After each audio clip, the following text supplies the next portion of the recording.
പരിശുദ്ധമായ ഹദീസ് പരിശോധിച്ചു നോക്കിയാലേ അള്ളാഹുവിന്റെ റസൂൽ സല്ലല്ലാഹു അലൈഹി വസല്ലമ തങ്ങൾ പറയാത്തതൊന്നുമില്ല. ഹബീബേ, ഈ കുട്ടികളൊക്കെ കൊല ചെയ്യപ്പെടുന്ന വിഷയത്തിനെ കുറിച്ച് നബിതങ്ങളൊക്കെ പറഞ്ഞിട്ടുള്ളത് എന്താ? ഇസ്ലാമിക യുദ്ധ ഉടമ്പടി എന്തെന്നറിയോ? അതാദ്യം പഠിക്കുക. ഇസ്ലാമിന്റെ യുദ്ധ ഉടമ്പടി എന്താ? നബിയുനാ റസൂലുള്ളാഹി തങ്ങൾ പല യുദ്ധത്തിലും പങ്കാളിയായിട്ടുണ്ട്. സ്വഹാബാക്കളും പല യുദ്ധങ്ങളിൽ പങ്കാളിയായിട്ടുണ്ട്, സാക്ഷ്യം വഹിച്ചിട്ടുണ്ട്. പക്ഷേ ആദരവായ റസൂലുള്ളാഹി സ്വല്ലല്ലാഹു അലൈഹി വസല്ലം തന്റെ യോദ്ധാക്കളെ നിർത്തിയിട്ട് ഹബീബായ തങ്ങൾ ഒരു ഉഗ്ര പ്രഭാഷണം നടത്താറുണ്ട്.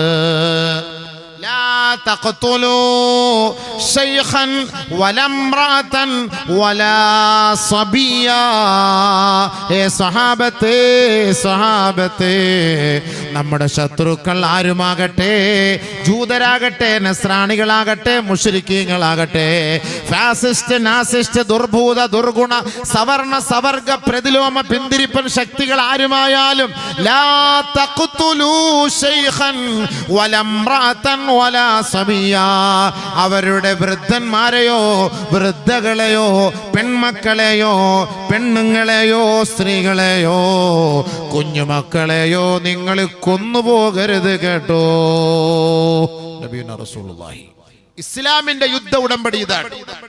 പഠിക്കൂ, നബിതങ്ങൾ പഠിപ്പിച്ചതാണ്. ഇസ്ലാമിന്റെ യുദ്ധ ഉടമ്പടി ഇതാണ്. അള്ളാന്റെ റസൂൽ സഹാബാക്കളെ നിരത്തീർത്തിട്ട് പറഞ്ഞ വാക്കാണ്, ലാ തഖ്തുലു ഇംറഅതൻ. ഒരൊറ്റ പെണ്ണിനെ നിങ്ങൾ കൊന്നുപോകരുത്, ഒരു കുഞ്ഞിനെ കൊന്നുപോകരുത്, ഒരു വയസ്സിനെ നിങ്ങൾ തൊട്ടുപോകരുത്. വലിയ വാക്കാ, തീർന്നില്ല. വലാ തഖ്തുലു ആബിദൻ ഫീ മിഹ്റാബിഹി വലാ റാഹിബൻ ഫീ സൗമഅതിഹി.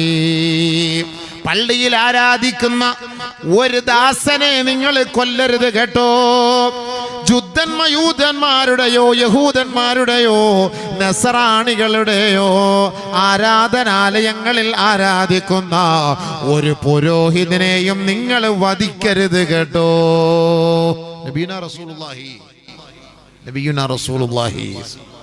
എന്താ ഈ വാക്ക്? ഈ പ്രവാചകനാണോ തീവ്രവാദി? ഈ സമുദായമാണോ തീവ്രവാദി? സഹാബാക്കൾക്ക് എന്താ കൊന്നൂടായിരുന്നു ജൂതന്മാരെ? ഇബാദത്ത് ചെയ്യുന്ന ആരാധിക്കുന്ന ഒരു പുരുഷനെയും കൊല്ലരുത്. അത് ക്രിസ്ത്യാനിയാകട്ടെ, അത് ജൂതനാകട്ടെ, ആരും ആകട്ടെ, കൊല്ലാൻ പാടില്ല. അവൻ ആരാധിക്കുന്നവനാണ്, അവനെ കൊല്ലരുത്. എത്ര വലിയ വാക്കാണ്. തീർന്നില്ല. ലാ തഖ്തുലൂ ശാബൻ മാദാമ ലാ യഹ്മിലു സിലാഹ്. ആയുധമില്ലാതെ നിന്റെ മുന്നിലേക്ക് പാഞ്ഞു വരുന്ന ചെറുപ്പക്കാരൻ നിന്റെ വിരോധിയായിരിക്കാം. സ്വഹാബത്തെ, അവരെ നിങ്ങൾ തൊട്ടുപോകരുത്, കൊന്നുകളയരുത് കേട്ടോ. ആയുധമില്ലാതെ നിരായുധനായി സ്വഹാബാക്കളുടെ മുന്നിലേക്ക് അടുത്തു വരുന്ന ഒരു വിരോധിയാകട്ടെ, ഒരു പ്രതിയോഗിയാകട്ടെ, അവരെ കൊല്ലരുതേ എന്ന് ആദരവായ ഹബീബായ ഷഫീയായ റസൂലുള്ളാഹി സല്ലല്ലാഹു അലൈഹി വസല്ലം. അല്ലാഹുവിന്റെ റസൂലിന്റെ വാക്കാ ഇതൊക്കെ ചെറിയ കാര്യമാണ്. ഇത് യുദ്ധ ഉടമ്പടി, ഇസ്ലാമിന്റെ യുദ്ധ ഉടമ്പടി. എന്നിട്ട് ഇസ്ലാമിനെ കുറ്റം പറയാണ് അല്ലേ? ഇസ്ലാമിന്റെ യുദ്ധ ഉടമ്പടിയാണിത്. തീർന്നില്ല നബി സല്ലല്ലാഹു അലൈഹി വസല്ലം, തീർന്നില്ല. വലാ തജഹസൂ ബിഖതീൽ. ആദരവായ റസൂലുള്ളാഹി സ്വല്ലല്ലാഹു അലൈഹി വസല്ലമ തങ്ങൾ പറയുകയാ, മൃതദേഹങ്ങൾ നിങ്ങൾ വികൃതമാക്കരുത് കേട്ടോ. പരിക്കുപറ്റി കിടക്കുന്നവരെ നിങ്ങൾ കൊല്ലരുത് കേട്ടോ. വലാ തഖ്തുലു അലാ ജരീഹ്. ഗുരുതരമായി പരിക്ക് പറ്റി യുദ്ധരണാങ്കളത്തിൽ കിടക്കുന്ന, ആ യുദ്ധക്കളത്തിൽ കിടക്കുന്ന ഒരു വ്യക്തിയെ നിങ്ങൾ കണ്ടാൽ സഹാബ, അവനെ കൊല്ലരുതേ, അവന്റെ കഥ കഴിക്കരുതേ. ഇനി യുദ്ധത്തിൽ ചത്തുപോയ ഒരു മൃതശരീരത്തെ നിങ്ങൾ അപമാനിക്കരുതേ. നബിയുനാ റസൂലുള്ളാഹി. വാക്കാ ഇത് ലോകത്താര് പഠിപ്പിച്ചു കൊടുക്കും? അള്ളാന്റെ റസൂലിന്റെ വാക്കാണ് ഇത് സല്ലല്ലാഹു അലൈഹി വസല്ലം. ഇപ്പൊ ഈ ഫലസ്തീനില് ഒരു ജൂതൻ ചത്ത് കിടക്കുന്നു, ഒരു ജൂതപ്പട്ടാളം, ഒരു ഫലസ്തീനി അദ്ദേഹത്തിന്റെ പോയി നെഞ്ചിൽ ഇങ്ങനെ ചവിട്ടുന്നു. ഉടനെ മറ്റൊരു ഫലസ്തീനി പാടില്ല, കാലെടുത്ത് മാറ്റുന്നു. വീഡിയോ കണ്ടതാണ്. ഒരു ജൂതനാണ്, മറ്റവരെ കൊല്ലാൻ വെടിവെക്കാൻ വന്നവനാണ്. ആ വെടിയേറ്റ് അവനെ കൊന്നിട്ട് അവൻ്റെ ദേഷ്യം കൊണ്ട് ഒരു ഫലസ്തീൻ ബാലൻ ചവിട്ടുന്നു. ഉടനെ തന്നെ മറ്റൊരാൾ കാലെടുത്ത് മാറ്റുന്നു. അങ്ങനെ ചെയ്യാൻ പാടില്ല. മൃതദേഹത്തോട് ആദരവ് കാണിക്കുന്നുണ്ട് അവർ, അറിയോ? ഇത് നബി തങ്ങൾ പറഞ്ഞ വാക്കാണ്. നബിയുനാ റസൂലുള്ളാഹി തങ്ങൾക്ക് ശേഷം ഒന്നാം ഖലീഫ മഹാനായ അബൂബക്കർ സിദ്ദീഖ് റളിയല്ലാഹു തആല അൻഹു അധികാരമേറ്റപ്പോ ബൈത്തുൽ മുഖദ്ദസിന്റെ മുന്നിൽ കൊണ്ടുപോയി സ്വഹാബാക്കൾക്ക് ഈ യുദ്ധ ഉടമ്പടി ഒന്നുകൂടി പുതുക്കി കൊടുത്തു. നബി തങ്ങൾ പറഞ്ഞതൊക്കെ ഓർമ്മയുണ്ടല്ലോ. ഇസ്ലാമിന്റെ ഉടമ്പടി ഇതാണ്, നിങ്ങൾ ഇതനുസരിച്ച് വേണം പ്രവർത്തിക്കാൻ. അള്ളാന്റെ റസൂൽ പറഞ്ഞതിനെതിരായിട്ട് നിങ്ങൾ ആരും ഒന്നും പ്രവർത്തിക്കാൻ പാടില്ല കേട്ടോ. ഇതാണ് ഇസ്ലാമിന്റെ ഉടമ്പടി. അവരെ കൊല്ലാമായിരുന്നില്ലേ? അന്ന യഹൂദിയ അതത്തിൻ നബിയ സല്ലല്ലാഹു അലൈഹി വസല്ലം ബിശാത്തിൻ മസ്മൂം. ഒരു അല്ലാഹുവിന്റെ റസൂലിന്റെ അരികിലേക്ക് ഒരു ജൂത പെണ്ണ് മാംസത്തിൽ വിഷം കലർത്തിയിട്ട് നബി തങ്ങളെ കൊല ചെയ്യാൻ ഹബീബായ തങ്ങളുടെ അരികിലേക്ക് കടന്നു വരുമ്പോ അല്ലാഹുവിന്റെ റസൂൽ അത് വാങ്ങി കഴിച്ചുകൊണ്ടിരിക്കുമ്പോൾ വായിലേക്കൊന്ന് സ്പർശിച്ച പാടെ ജിബ്രീൽ വന്ന് തട്ടിമാറ്റിയെങ്കിൽ ഓർക്കണേ, ആ ജൂത പെണ്ണ് നബി തങ്ങളെ വകവരുത്താൻ ചെയ്ത പണിയായിരുന്നു അത്. ഉടനെ മനസ്സിലാക്കി മണത്തറിഞ്ഞ സ്വഹാബത്ത് അല്ലാഹുവിന്റെ റസൂലിനെ കൊല്ലാൻ വന്ന ഈ ജൂത പെണ്ണിന്റെ മുടിക്ക് പിടിച്ച് മാറ്റി നിർത്തിയിട്ട് മഹാനായ ഉമർ അൽ ഫാറൂഖ് റളിയല്ലാഹു അൻഹു ഉറയിൽ കിടന്ന വാളെടുത്ത് ഊരിപ്പിടിച്ചിട്ട് നബി തങ്ങളോട് ചോദിക്കുകയാ, അഫലാ നഖ്തുലുഹാ, അല്ലാഹുവിന്റെ റസൂലേ ഇവളെ ഞങ്ങളെ കഴുത്തറക്കട്ടെ നബിയേ. قال رسول الله صلى الله عليه وسلم لا ഉതുർകുഹാ, വെറുതെ അവളെ വിട്ടേക്കൂ ഉമറേ, അവളെ കൊല്ലേണ്ടതില്ല ഉമറേ. ജൂതപ്പെണ്ണ് നബിയെ കൊല്ലാൻ വന്ന ഒരു പെണ്ണ്, നബിയെ കൊല്ലാൻ വന്ന ജൂത പെണ്ണിന് ഇസ്ലാം പറഞ്ഞ് അവരോട് കാണിച്ച നീതിയും യുദ്ധ ഉടമ്പടി ഇതായിരുന്നു. എന്നിട്ട് നമ്മളിപ്പോൾ ആര്? തീവ്രവാദി. സ്വന്തം നാടിന് വേണ്ടിയിട്ട് നിലനിൽക്കാൻ ചെറുത്ത് നിൽക്കുന്നവൻ തീവ്രവാദി. അവനെയൊക്കെ കൊന്നൊടിച്ചിട്ട് അവിടുത്തെ പെട്രോൾ എടുക്കാൻ നിൽക്കുന്നവൻ ഈ നാട്ടിൻ്റെ മിതവാദി. ഇതല്ല ലോകം. നമ്മൾ പിറന്നു വീണ മണ്ണിനെ നമ്മളെ ഇവിടുന്ന് ഓടിച്ചിട്ട് തീവ്രവാദി, നമ്മളൊക്കെ തീവ്രവാദി. ഇതല്ലേ നമ്മൾ ആലോചിച്ചു എന്തായി തീവ്രവാദത്തിന് അർത്ഥമെന്ന് പോലും പറഞ്ഞു. സമാധാനത്തിൻ്റെ കാംക്ഷികളാണ് നമ്മൾ ആരെങ്കിലും ഇങ്ങനെ വെറുതെ കൊന്നോ? ആരെങ്കിലും അടിച്ചു കൊന്നോ? ആരെങ്കിലും ഇഷ്ടിക വെച്ച് തലക്കടിച്ചു കൊന്നോ? ആരെങ്കിലും വിഷം കൊടുത്ത് കൊന്നോ? ആരെങ്കിലും എവിടെയെങ്കിലും ബോംബ് വെച്ചോ ഒക്കെ ഞങ്ങളാണെന്ന് പരസ്യമായിട്ട് ഓരോരുത്തർ പ്രഖ്യാപിച്ചല്ലോ. എന്നിട്ട് ആരെങ്കിലും എന്തെങ്കിലും വല്ല കേസെടുത്തോ? മുസ്ലിങ്ങൾ എന്തെങ്കിലും ആരെങ്കിലും ആക്ഷേപിച്ചാൽ ഉടനെ ഭയങ്കരമായ കേസ്. മറ്റുള്ളവർ എത്രയോ ആക്ഷേപിക്കുന്നു, വല്ല കേസുണ്ടോ? ഇല്ല, ഒരു കേസുമില്ല. അപ്പൊ നമ്മളെ ഒരു തീവ്രവാദികളാക്കി മാറ്റി. ഇതാണ് നമ്മുടെ പരീക്ഷ. മുസ്ലിം നീ മുസ്ലിമാണോ? ഖിയാമത്ത് വരെ നിന്റെ പരീക്ഷണ ഇതാണ്. ഖിയാമം വരെ നിന്റെ പരീക്ഷണ ഇതാണ്. ഇതിൽ നിനക്ക് സഹിക്കാൻ പറ്റുമോ, അതോ നീ അൺസഹിക്കബിൾ ആണോ? ഇത് പറ്റൂല എന്ന് നീ പറയുവോ ഇല്ലയോ എന്ന് അറിയാൻ അള്ളാഹ് ചെയ്യുന്ന പണിയാണിത്. ഇതാണ് പരീക്ഷണം. അലിഫ് ലാം മീം അഹസിബൻ നാസ് أن يتركوا أن يقولوا آمنا وهم لا يفتنون. അള്ളാഹ് പറഞ്ഞ വാക്ക് എത്ര വലിയ വാക്കാണ്. ഒന്ന് ആലോചിച്ച് നോക്കി. ഖുർആൻ പഠിക്കുക സുഹൃത്തുക്കളെ, ഖുർആൻ പഠിക്കും.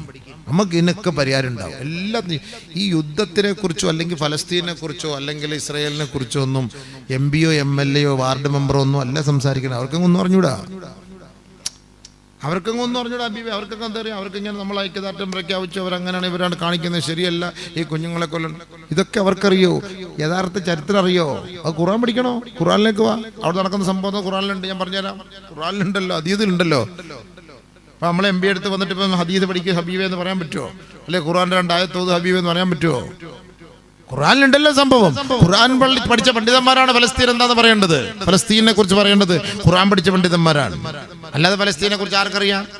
പ്രേമചന്ദ്രൻ MBയെ വിളിച്ചു കഴിഞ്ഞാൽ ഫലസ്തീന്റെ മഹത്വം എന്നറിയാം. ഒരു ഹദീസ് വന്നിട്ട് പറയട്ടെ, പ്രസംഗിക്കാൻ എല്ലാവരും പറയും. കോരിക്കുന്നിൽ സുരേഷ് MB എല്ലാവരും പറയും, ശശി തരൂരും പറയും, എല്ലാവരും പറയും. പക്ഷെ അങ്ങോട്ടും തിരിഞ്ഞു പോകുന്നേ ഉള്ളൂ സംഭവം. എല്ലാവരും പറയാൻ എല്ലാവരും ഉണ്ടാവും. എന്തേ സംഭവം എല്ലാവരും പറയും, പക്ഷേ കാതലില്ല. കാതലായ വിഷയം ഖുർആനാണ്. അതുകൊണ്ട് ഖുർആൻ പഠിച്ചെങ്കിൽ ഇതൊക്കെ മനസ്സിലാക്കാൻ പറ്റുള്ളൂ. നമ്മൾ ഈ യുദ്ധം കുഞ്ഞുമക്കളൊക്കെ മരിക്കുന്നു എന്ന് കേൾക്കുമ്പോൾ നമുക്കെന്തോ വലിയ വിഷമമാണ്, നമുക്ക് വലിയ വിഷമവും പ്രയാസം ഉണ്ടാവും. പക്ഷേ ആ കുഞ്ഞുമക്കളുടെ അവസ്ഥ എന്താണെന്ന് പിന്നീട് നിങ്ങൾ മനസ്സിലാക്കിയിട്ടുണ്ടോ? നമ്മളൊക്കെ ആലോചിച്ച് പോണ്, ആ മരിച്ച കൂട്ടത്തിൽ നമ്മളോട് ഉണ്ടായിരുന്നെങ്കിൽ ഈ മുസീബത്തിൽ നിന്ന് രക്ഷപ്പെടാമായിരുന്നല്ലോ. ഫ്രീ ആയിട്ട് സ്വർഗത്തിൽ കയറാമല്ലോ, ഇത്ര എളുപ്പമുള്ളവരോട് നമ്മൾ എന്ത് ത്യാഗം സഹിക്കണം സ്വർഗത്തിൽ പോകണമെങ്കിൽ. ഈ ബോംബ് വന്ന് അവരുടെ ശരീരത്തിലേക്ക് വീഴുന്ന ഈ ഗസയിലുള്ള മക്കൾ, ഫലസ്തീനിലെ മക്കൾ ഒരൊറ്റ തുള്ളി രക്തം ആദ്യം ചീറ്റുന്നതോടുകൂടി മുഴുവൻ പാവം പുറത്തു. ഔവ്വല ഖത്തറത്തിൽ ആദ്യത്തെ ഒരു തുള്ളി രക്തം, അതോടെ പാവം മുഴുവനും പുറത്തു. പിന്നത്തെ ഓരോ തുള്ളി രക്തത്തിനും പദവി അവിടെ കൂടിക്കൊണ്ടിരിക്കുകയാണ്. ശുഹദാക്കൾ ആരെന്ന് പഠിക്കണം. നമ്മുടെ വിഷയം അതല്ല, ഞാൻ അങ്ങോട്ട് പോകുന്നില്ല. ആരാണ് ശുഹദാക്കൾ എന്ന് പഠിക്കണം. വെറുതെ നമ്മൾ ഷഹീദ് എന്ന് പറഞ്ഞിട്ട് കാര്യമില്ല. എന്താണ് ഷഹീദ്? ഷഹീദിന്റെ മാന അർത്ഥം എന്താണ്? അവർക്കുള്ള പദവി, കൂലി എന്താണ്? അതാദ്യം പഠിക്കുക. എന്താണ് ഷഹീദ് എന്ന് പറയുന്നത്? ഇന്ത്യൻ പട്ടാളം മരിച്ചാൽ പോലും പറയുന്ന പേര് ഷഹീദ് എന്നാണ്. ഹിന്ദിയിൽ അവർ ഷഹീദ് എന്നാ പറയാ. പക്ഷേ ഈ ഷഹീദ് എന്ന് ലോകത്ത് 3ാമത്തെ സ്ഥാനക്കാരാണ് ഷഹീദ്, ശുഹദാക്കൾ. അള്ളാഹു അനുഗ്രഹിച്ചവരിൽ 3ാം സ്ഥാനക്കാരാണ്. അന്നമല്ലാഹു അലൈഹിം മിനൻ നബിയ്യീൻ വസ്സിദ്ദീഖീൻ വശുഹദാഇ വസ്സാലിഹീൻ. അള്ളാഹ് അനുഗ്രഹിച്ചതിൽ 3ാമത്തെ പട്ടികയിലുള്ള ആൾ, ഒന്നാമത്തെ പട്ടികയിലുള്ള നബിയാക്കൾ. അന്നമല്ലാഹു അലൈഹിം മിനൻ നബിയ്യീൻ. 2ാമതാണ് സിദ്ദീഖീങ്ങൾ. 3ാമത് ശുഹദാക്കളാണ് കേട്ടോ. 3ാമത് ശുഹദാക്കളാണ് കേട്ടോ. ചെറിയ കാര്യമല്ല അത്. അള്ളാഹു പറഞ്ഞ വാക്കാണ് ഇത്. അള്ളാഹ് പറഞ്ഞ വാക്കാണ്. ഇസ്ലാമിലെ 3ാമത്തെ സ്ഥാനമാണ് ശുഹദാക്കൾ. ولا تحسبن الذين قتلوا في سبيل الله أمواتا بل أحياء عند ربهم يرزقون. ഖുർആൻ വിശ്വസിക്കോ? ഫലസ്തീനിലെ 11,500 മക്കൾ മരിച്ചിട്ടില്ല. ഖുർആൻ പറയുക വാക്കാണ്. ഫലസ്തീനിലെ 11,500 പേര് മരിച്ചിട്ടില്ല. ഖുർആനെ വിശ്വസിക്കുന്നവരാണെങ്കിൽ പറയും മരിച്ചിട്ടില്ല. ഖുർആൻ പറഞ്ഞ വാക്കാണ്. ولا تقولوا لمن يقتل في سبيل الله أمواتا بل أحياء عند ربهم يرزقون. അള്ളാഹുവിന്റെ മാർഗത്തിൽ പിടഞ്ഞു മരിച്ചവര്, അള്ളാഹുവിന്റെ മാർഗത്തിൽ കെട്ടിടത്തിന്റെ അടിയിൽ കിടന്ന് കുടുങ്ങി മരിച്ചവര്, അള്ളാഹുവിന്റെ മാർഗത്തില് ശരീരമാസകലം വെന്തുപൊള്ളി മരണപ്പെട്ടു പോയവര്, അവർ മരിച്ചു എന്ന് പറയരുതേ. ബൽ മറിച്ച് അഹ്യാഉൻ ഇൻദ റബ്ബിഹിം യുർസഖൂൻ. മറിച്ച് അള്ളാന്റെ അടുക്കൽ അവർ ജീവിച്ചിരിക്കുന്നവരാണ്, വിഭവങ്ങൾ ഭക്ഷിച്ചു കൊണ്ടിരിക്കുന്നവരാണ് കേട്ടോ. ജീവിച്ചിരിക്കുന്നവരെ ഭക്ഷിക്കുള്ളൂ, മരിച്ചു കിടക്കുന്നവൻ തിന്നൂല. തിന്നോ? അള്ളാഹ് ഖുർആനിൽ പറഞ്ഞ വാക്കെന്താ? ബൽ അഹ്യാഉൻ എന്ന് പറഞ്ഞാൽ മതി. അള്ളാഹ് അവർ മരിച്ചിട്ടില്ല, അവർ ജീവിച്ചിരിക്കുന്നവരാണെന്ന് അള്ളാഹ് പറഞ്ഞാൽ മതി. ബൽ അഹ്യാഉൻ എന്ന് അള്ളാഹ് പറഞ്ഞാൽ മതി. പക്ഷെ അള്ളാഹ് അതുകൊണ്ട് നിർത്തിയില്ലല്ലോ. ഇൻദ റബ്ബിഹിം യുർസഖൂൻ എന്നൂടെ അള്ളാഹ് ചേർത്ത് പറഞ്ഞു. ബൽ അഹ്യാഉൻ, അവർ മരിച്ചിട്ടില്ല, ജീവിച്ചിരിക്കുന്നവരാണ് എന്ന് അള്ളാഹ് പറഞ്ഞു നിർത്താം. പക്ഷെ അള്ളാഹ് അങ്ങനെ നിർത്തിയില്ല. ഇൻദ റബ്ബിഹിം യുർസഖൂൻ. അവര് നല്ല അടിച്ചു പൊളിച്ച് ഷവർമ, ഷവായ, അല്ല സ്വർഗത്തിലത്തെ നല്ല കാട കോഴി തിന്നുകൊണ്ടിരിക്കുകയാണെന്നാ പറയുന്ന അള്ളാഹ്. അപ്പൊ അതിന്റെ അർത്ഥം എന്താ? മരിച്ചിട്ടില്ല എന്നല്ലേ ഹബീബെ മന്നാനി? അല്ലേ? നിങ്ങളെ പോലെ തടിയായിട്ടിരിക്കട്ടെ അവര്. അല്ല തിന്ന് കൊഴുത്തിട്ട് ഇങ്ങനെ ഇരിക്കുകയാണ് സംഭവം.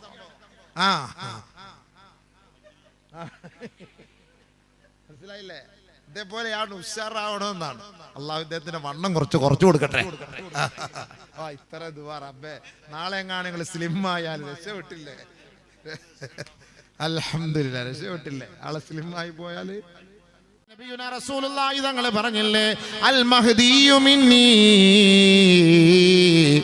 ഔ മിൻ ഇത്രതി ഔ മിൻ അഹ്ലി ബൈതി അള്ളാഹുവിന്റെ റസൂല് പറയാതെ പോയിട്ടില്ല. മഹ്ദി എന്ന് പറയുന്ന വ്യക്തി എൻ്റെ കുടുംബത്തിൽപ്പെട്ട വ്യക്തിയാണ്, എൻ്റെ ഫാത്തിമയുടെ പരമ്പരയിൽപ്പെട്ട വ്യക്തിയാണ് മഹ്ദി എന്ന് പറയുന്നയാൾ. മഹ്ദി ഒരു പേരല്ല, മഹ്ദി എന്ന് പറയുന്ന ഒരു പേരല്ല. ഫൈന്നഹു ഖലീഫത്തുല്ലാഹിൽ മഹ്ദി എന്നാണ് അതിന് പറയാ.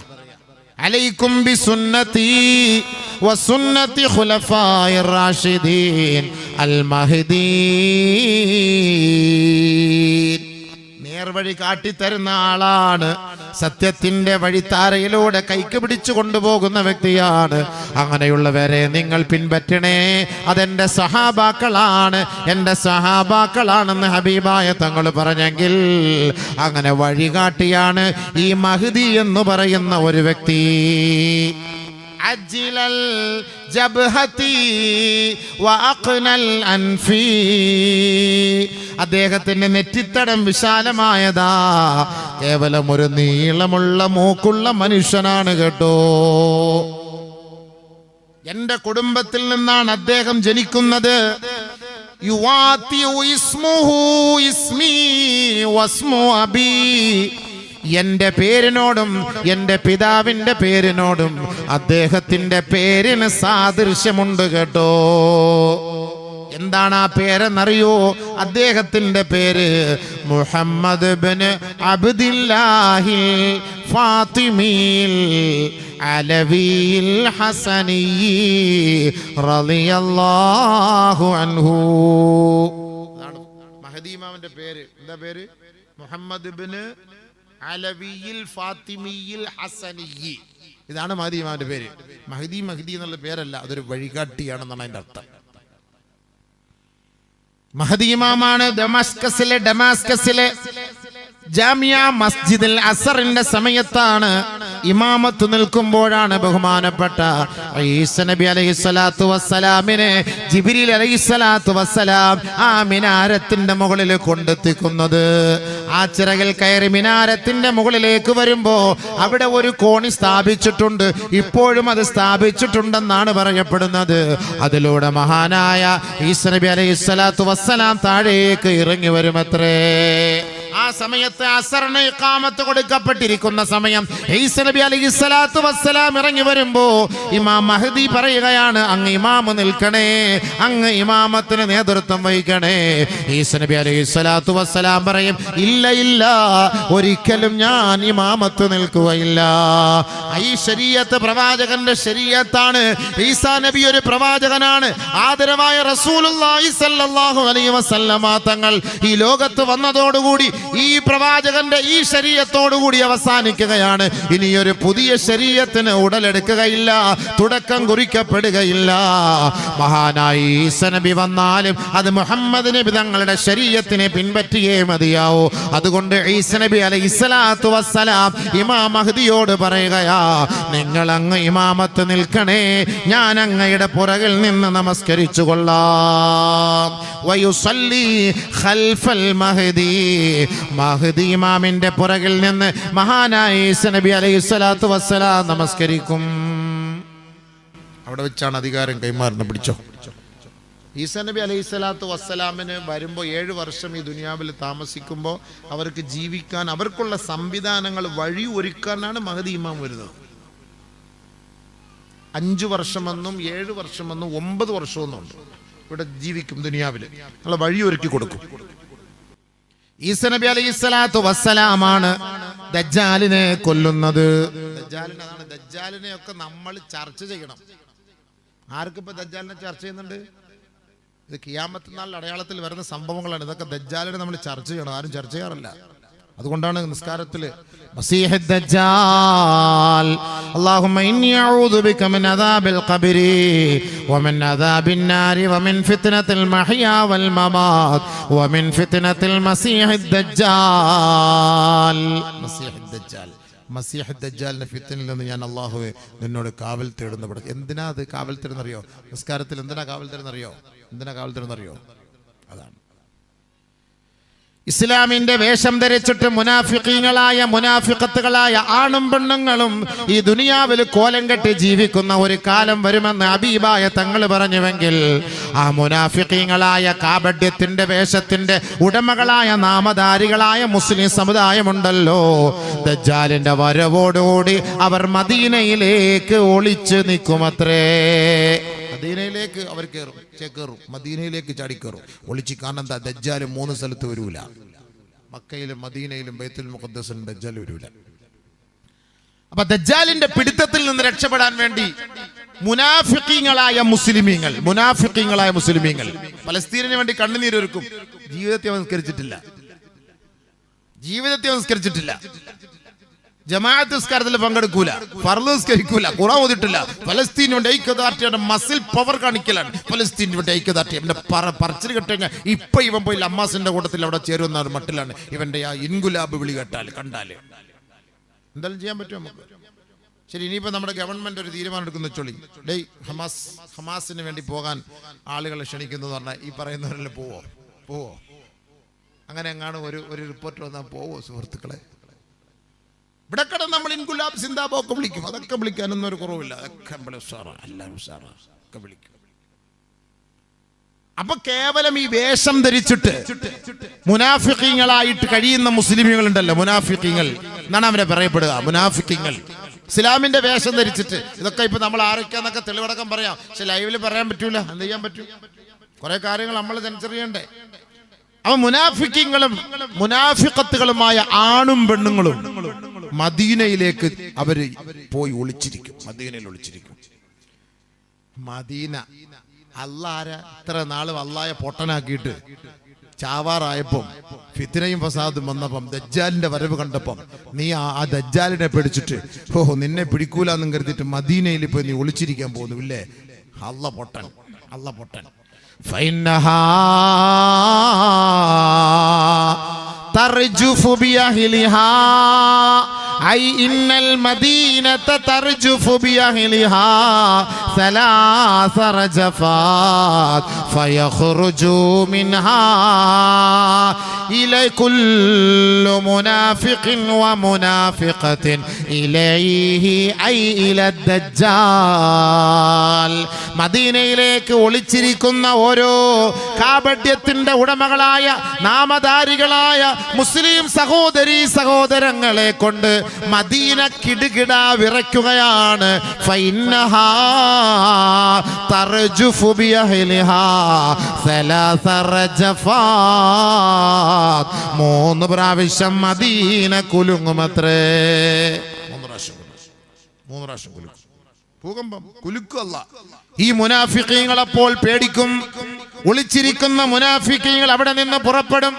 യഖ്റുജു ഇലൈഹി, ദജ്ജാലിന്റെ വായിലേക്കാണ് അവർ പോവുക. ഉടനെ ദജ്ജാൽ അവരെ കയറി പിടിക്കുകയാണ്. അങ്ങനെ 3ാമത്തെ കുലുക്കത്തോടെ മദീനയുടെ ഉള്ളിൽ ഒളിച്ചിരിക്കുന്ന സകലമാന മുനാഫിഖീകളും അവിടെ നിന്ന് പുറപ്പെട്ടു പോകുമത്രേ. അതുകൊണ്ട് ദജ്ജാല് വരുമ്പോ അവനെ പേടിച്ചിട്ട് ബൈത്തുൽ മുഖദ്ദസിലോ മദീനയിലോ മക്കയിലോ ഒളിക്കാമെന്ന് കരുതണ്ട കേട്ടോ. അവിടെ നിന്ന് അള്ളാഹു നിങ്ങളെ പുകച്ചു ചാടിക്കും കേട്ടോ. പുകച്ചടിക്കാണ്. ആ കളി അവിടെ നടക്കൂല. കളിയൊന്നും അള്ളാഹ് അവിടെ നടത്തൂല. പുകച്ച് അടിക്കും അള്ളാഹു തആല. പോടാ, ഇത്ര നാള് നിനക്ക് അള്ളാഹും റസൂലും വേണ്ട, ഇപ്പൊ ദജ്ജാലിനെ കണ്ടപ്പോ നീ പേടിച്ചിട്ട് മദീനയിൽ ഒളിക്കാൻ പോന്നു അല്ലേ? അങ്ങനെ ദജ്ജാലിന്റെ വാതിലേക്ക് വരും. ദജ്ജാൽ അവനെ പിടിച്ച് നരകത്തിൽ എറിയും. തീർന്നു. ആ ദജ്ജാലിനെ കൊല്ലാൻ സഹായിക്കും ഇമാം മഹ്ദി. വയുസാഇദുഹു അലാ ഖത്ലി ദജ്ജാൽ. ദജ്ജാലിനെ കൊല്ലാൻ മഹ്ദി സഹായിക്കും. എവിടെ വെച്ച്? ഇലാ ബാബിൽ ലുദ് എന്ന് പറയുന്ന ഇസ്രയേലിന്റെ ഒരു സ്ഥലമുണ്ട്. ആ സ്ഥലമാണ് ഇന്ന് ഇസ്രയേലിന്റെ എയർപോർട്ട്. ആ എയർപോർട്ടിൽ വെച്ചിട്ടാണ് ദജ്ജാലിനെ ബഹുമാനപ്പെട്ട ഈസ നബി അലൈഹി സ്വലാത്തു വസ്സലാം കൊല്ലുന്നത്. ദജ്ജാല് ഈസ നബി അസർ നമസ്കാരത്തിന് ഇറങ്ങി എന്നറിയുമ്പോൾ തന്നെ യദൂബു കമാ യദൂബുൽ മിൽഹു ഫിൽ മാ, ഉപ്പ് വെള്ളത്തിൽ ലയിച്ചു പോകുന്നത് പോലെ, ഉരുകി പോകുന്നത് പോലെ ഈസ നബി ഇറങ്ങിയിട്ടുണ്ടെന്നറിയുമ്പോ ദജ്ജാൽ ഉരുകുകയാണ്. പേടിച്ചു വിറച്ചിട്ട് ഇസ്രായേലിന്റെ എയർപോർട്ടിൽ വെച്ചിട്ടാണ് അവനെ ഖത്ൽ ചെയ്യുന്നത്. അതിനെ സഹായിക്കാനും കൂടി ബഹുമാനപ്പെട്ട ഇമാം മഹദി റഹ്മത്തുള്ളാഹി ഉണ്ടാവും. പിന്നെ അദ്ദേഹം വഫാത്താവുകയാണ്. അപ്പൊ അതിന് പിന്നെ ഉത്തരവാദിത്തം ഈസ നബി അലൈഹി സ്വലാത്തു വസ്സലാമാണ്. അപ്പൊ അതുകൊണ്ട് മഹദി ഇമാം വരും എന്ന് പറഞ്ഞ് നമ്മളങ്ങോട്ട് ബൈനാക്കുൾ വെച്ച് നോക്കണ്ട. അതൊക്കെ ഒരു സമയമാകുമ്പോൾ അള്ളാഹു താല അത് എത്തേണ്ട സമയമാകുമ്പോൾ എത്തും. നമ്മളിപ്പോൾ അങ്ങോട്ട് നോക്കണ്ട. നമ്മൾ നന്നായി ഒന്ന് ദ്വാരക്കാൻ മതി. നമ്മളിപ്പോൾ നന്നായി ദ്വാരക്കാൻ മതി. ഇതൊന്നും കുഞ്ഞുങ്ങളെ കണ്ടിട്ടും കുഞ്ഞുങ്ങളുടെ മയ്യത്തിരിക്കുന്ന കണ്ടിട്ടും അതേപോലെ പ്രതീകാത്മക മയ്യത്തുണ്ടാക്കിയിട്ട് നമ്മൾ വലിയ റാലി ജാഥയൊക്കെ സംഘടിപ്പിച്ച് ഭയങ്കര പ്രഭാഷണമൊക്കെ നമ്മൾ നടത്തും. ഒക്കെ സംഭവം ശരി തന്നെയാണ്.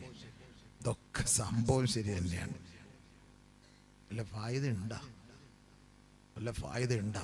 നമ്മൾ എത്ര ദൂരം കിടക്കുന്നവർ, തൊട്ടടുത്ത് കിടക്കുന്നവർ എന്തേ മിണ്ടാത്തത്?